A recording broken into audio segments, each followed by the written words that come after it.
So somebody, Madeline was asking, sorry, I don't know if that's how you pronounce your name. Madeline was asking me, what's my experience with cardiac palpitations? During energy deficit and throughout recovery, do they ever completely go away or get less?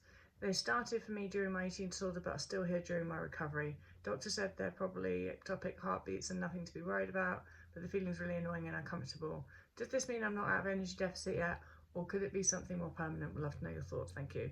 All right, so I had like yeah, in when I was actively in my eating disorder restricting, I don't necessarily remember having heart palpitations, but then in recovery I definitely had heart palpitations, and then for quite a while afterwards, and I actually got it checked out and had those, what's it, ECG or whatever scans.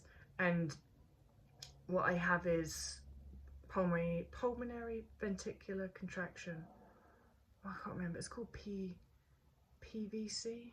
Uh, it's a defect of some sort. It's a benign one though. It's not a big problem, and it's something to do with the, well, God, I used to know this. I used to remember this, but it's been a long time since I thought about it. Now I can't remember it, but that's what it is, and it's benign, and it's just like this little beat that my heart does before the beat that my heart's supposed to do.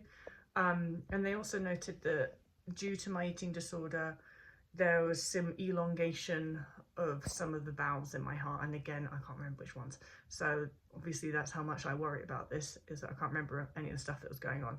But I do know for a while, and it was more apparent to me in recovery actually, for a while I could feel those palpitations. And then I went and got them checked out, and doctor's like, nothing to be worried about. Yes, I understand they're annoying, but you're probably just going to have to put up with them. And I went, all right, fine. And then actually I probably haven't felt them for years now that I think about it. So there you go. I do know and think that, from experience, that restriction does affect every organ in the body, especially when you're probably over the age of 23. I think that those effects can become more profound and changes, and they can be changes, but our bodies are just amazing. Our bodies can work with changes. So for whatever reason, the restriction affected the shape of my heart, but my heart's doing just fine. That's no, we can't take that lightly. We can't just be like, oh, I'll just carry on restricting then because the body will work it out, because I do think there's a limit. Um, but what I'm saying is that a lot of the damage is done whilst we're restricting. Over years of not restricting, the body can make itself stronger and work out how to work with things. I know people who have not been so lucky and have had heart problems ongoing. I've known people who have died of heart attacks as well due to having an eating disorder. So it's certainly not something you can take at all lightly, but the vast majority of things like irregular heartbeats and things like that are usually quite benign. The key message is, do not take chances with this shit. Do not take chances. Start eating. It's food is fuel, and your body needs fuel to be able to sort anything out. And it's very important that you take things that happen to our organs when we have a restrictive eating disorder super seriously. Does that mean that you need to freak out about every little heart palpitation that you have? No, it just means that you have to use things like that to spur you to eat more food. Understand that anything that's going on with the body that the body needs to repair or change, it's going to take fuel for it to do that. And I highly recommend anybody that does have any sort of heart palpitations, just go and get it checked out. Go and see a cardiologist, get a ECG, I think that's the thing I had, and then at least they're going to give you some peace of mind.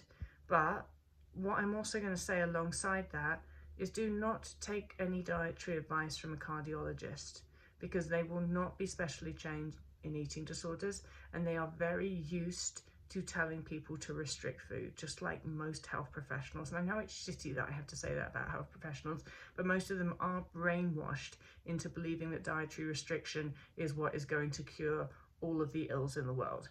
And that is not going to be the case. And so I can't remember, I think my cardiologist did ask me something about my diet. I told him I ate a lot of cheeseburgers, and he said something about that, and I was like, yeah, right, dude, I'm not even going to go there with you. You leave that alone. So you just gotta, just don't even go there with anybody that's not an eating disorder specialist trained doctor. Don't go there about diet.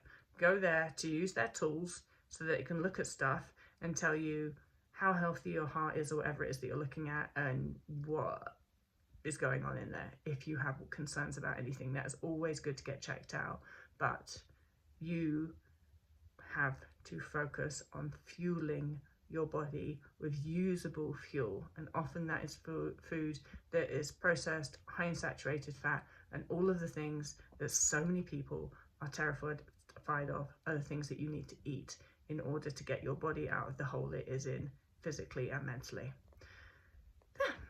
Bye.